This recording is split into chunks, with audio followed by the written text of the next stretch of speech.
Kalau yang nutup pintu tol aku inget tuh di Ingat ya? Inget Ngerasain banget dapat gratis tuh. jangan-jangan. Padahal tiba-tiba marah-marah karena antrian masuk tolnya tuh panjang luar biasa gitu ya Pak ya. Nah cuplikan-cuplikan tadi itu memang gaya aslinya Pak Dahlan seperti itu atau emang mumpung ada wartawan nih aku bergaya seolah-olah pencitraan atau apa gitu. Kalau Mbak Mbak Ita sih, kalau melihatnya mungkin Mbak gimana? Ita lebih kenal dengan karena sudah lama. Pak Dahlan seperti itu dari dulu aku bilang gila.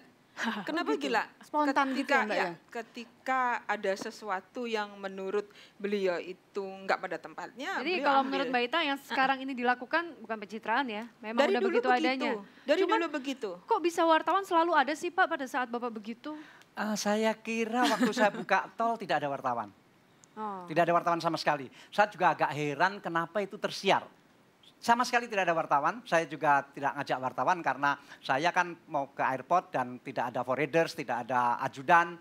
Sehingga rasanya waktu itu mungkin salah satu yang lewat itu membawa handphone, motret. Dan kemudian Twitter dia langsung terus kemudian tersiar. Tidak ada wartawan. Kemudian yang saya buka parkir di Senayan itu yang satunya itu juga nggak ada wartawan. Tapi ketika saya lagi ada yang foto. kemudian ternyata Metro lewat. Metro TV lewat, tapi sama sekali saya tidak ada wartawan. Terus Pak Dahlan kan juga dikenal sosok yang sederhana gitu ya katanya ya. Naik ojek, tadi nggak mau pakai forrider. Memang seperti itu juga? Dari dulu, jadi karena kesederhanaan beliau dan amat-amat sederhana, kita jadi melenek. Kalau bahasa Jawa melenek itu, ya contohnya pakai sepatu ket. Beliau tuh dari dulu ya pakai sepatu ket ketika diundang di Istana Negara, di sana kan Gerahadi. Di Pemprov, beliau tetap pakai kaos, pakai gini. Sementara kita anak buahnya harus pakai jas. Rapi gitu rapi. Nah, kalau anak buahnya pakai gitu, terus bosnya pakai gitu gimana? Kita kan jomplang. Udah gitu kalau sudah seperti itu, anak buahnya malah yang jadi juragan, apa yang setir. Dan itu beberapa kali. Oh ya? Iya. Tapi berarti sekarang udah agak lumayan dong, nggak pakai ini kaos, pakai kemeja. Udah ganteng banget. Ketika jadi dirut PLN, saya melihat perkembangan atau perubahan Pak Dahlan yang luar biasa. Bukan Bukan memuji ya Pak Dahlan ya. Tapi beliau sudah rapi. Sampai katanya pernah ditolak masuk kantor gubernuran. Nah itu makanya karena beliau waktu itu yang saya tahu beliau ngecek agen di salah satu di Pahlawan. Terus beliau karena nggak ada mobil, nggak ada pakai ojek, masuk ke Gerahadi. Saya ngepost di Gerahadi di Pemprov waktu itu. Ternyata Pak Dahlan nggak boleh masuk karena pakai sepatu ket. Terus bajunya juga ala kadarnya kayak itu loh. Apa kaos yang ada, Iya, Pak, bener, Pak, ada gitu. sablon-sablon itu ya Pak. Ditolak masuk ke kantor gubernur gitu? Pernah ditolak ya. Tahun berapa itu ya Pak? Sering begitu. Oh, sering. Jadi Menteri BUMN aja pernah ditolak masuk ke kantornya BUMN, tapi karena nggak tahu. Ya. Masa sih Pak ke kantor sendiri mereka nggak kenal? Bukan kantor BUMN, kantor salah satu BUMN. Emang Bapak naik apa waktu itu? Jalan, masuk saya ke jalan gerbangnya. masuk, terus kemudian, siapa itu masuk? Daftar dulu. Ya sudah saya daftar aja. Terus kemudian saya mau masuk, pakai tanda pengenal dulu. Ya sudah saya pakai tanda pengenal Daftarnya aja. nulisnya Dahlan Iskan gitu? Iya, Pak? Dahlan Terus Iskan, waktu mereka Terus masih nggak nggak dikenal juga? kan dia nggak melihat saya menuliskan. Sering bersih-bersih termasuk membersihkan hal-hal yang tidak baik seperti korupsi. Iya kan? Itu kebiasaannya Pak Dahlan katanya. Betul begitu Pak? Ya iyalah harus begitu. Terutama yang waktu di PLN dan yang sekarang di BUMN? Ya sama Apa masih yang Bapak konsisten lakukan sama. yang paling Ini yang harus dilakukan tentu doktrin ya kepada seluruh direktur utama, jangan mau diajak main-main.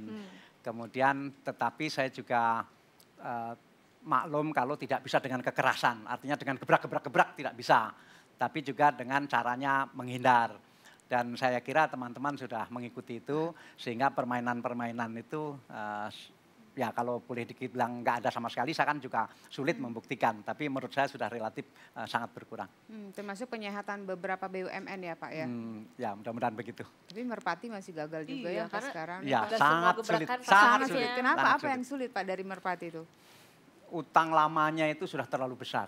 Udah 6,7 triliun, mungkin sekarang udah dengan bunga-bunga sekarang mungkin sudah di atas 7 triliun. Kenapa dulu begitu ya? Nah, saya tidak mau tanyalah. Pokoknya saya terima sudah dalam keadaan begitu dan kita coba bangkitkan, gagal saya harus mengakui itu. Saya tidak berhasil membangkitkan Merpati. Memang saya sudah menyediakan jalan keluar, tapi jalan keluar itu tidak bisa diterima oleh pihak lain. Misalnya lebih baik Merpati membuat anak perusahaan, ibarat dia punya anak yang bersih, tidak menanggung dosa bapaknya. Kemudian anak perusahaan ini yang bekerja sama dengan perusahaan lain, Karena tidak mungkin ada perusahaan lain yang mau kerjasama sama Merpati. Udah terlalu buruk. Nah, kemudian nanti dari hasil kerjasama ini lama-lama bisa menghidupkan Merpatinya. Iya. Ngomong-ngomong apa kabar Pak mobil listrik Tukuksi ya Pak namanya? Tukuksi. Itu yang pernah Tabrakan ya? Pernah ya Pak ya? Iya, padahal baru mau pertama ya Pak waktu itu ya. Apa Generasi kabarnya, Pak? pertama. Generasi pertama. gimana, Apa kabar Pak sekarang? Saya Pak? sangat bersyukur dengan generasi pertama itu, dengan tabrakan itu kita tahu kekurangan-kekurangannya. Waktu itu kan ada 2 perdebatan di antara ilmuwan kita. Satu, mobil listrik itu tidak perlu menggunakan gearbox. Yang satu berpendapat harus menggunakan gearbox.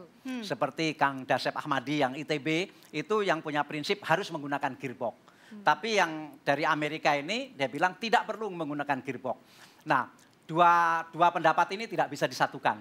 Saya sebagai koordinatornya, ya sudahlah, masing-masing bikin sendiri. Nanti sejarah yang akan membuktikan.